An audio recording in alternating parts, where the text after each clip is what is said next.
పూర్తిగా నల్లమల అటవీ ప్రాంతం అంతా కూడా ప్లాస్టిక్ నిషేధం కాబట్టి ఈసారి వచ్చే భక్తులు ప్లాస్టిక్ బాటిళ్లతో రాకూడదు, కవర్లు తీసుకురాకూడదు అనే ఒక నియమాలు ఉన్నాయి. ఎవరైనా ఈ యొక్క నిబంధనలను ఉల్లంఘిస్తే వారి మీద చట్టపరమైనటువంటి కేసులు నమోదవుతాయని చెప్పి కూడా ఇప్పటికే చెప్తున్నారు. మరోవైపు అటవీ శాఖ కూడా దీని మీద సన్నద్ధమవుతుంది. మొత్తంగా అక్కడికి వచ్చే భక్తులకు ఎలాంటి అసౌకర్యాలు కలగకుండా చూస్తుంది.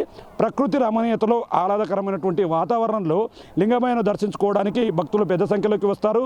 వస్తున్నాం లింగమయ్య, పోతున్నాం లింగమయ్య అంటూ స్వామివారిని దర్శించుకొని తిరిగి తమ ఊర్లకు ప్రయాణం అవుతారు.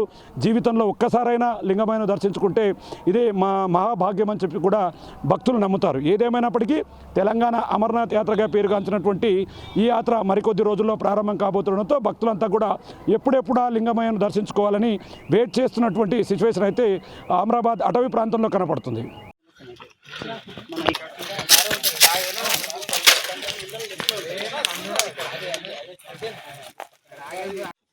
మనకి ఎవాక్యుయేషన్ కోసం కొద్దిగా ఎమర్జెన్సీ కోసం అవతల అక్కడ వరకు వస్తుంది. అక్కడి నుంచి మళ్ళీ మెయిన్ ట్రెక్ లోపల దిగి గుండా మర్చిపోతుంది.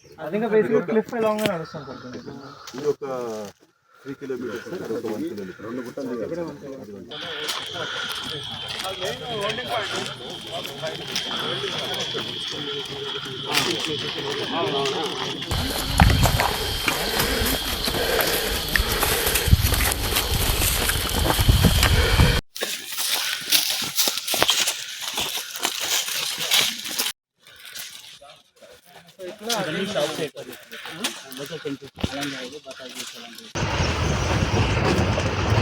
బస్సులు కూడా ఫుల్ అయిపోయి ఒకసారి బస్సులు వెళ్ళి ఆడవారికి బస్ స్టాండ్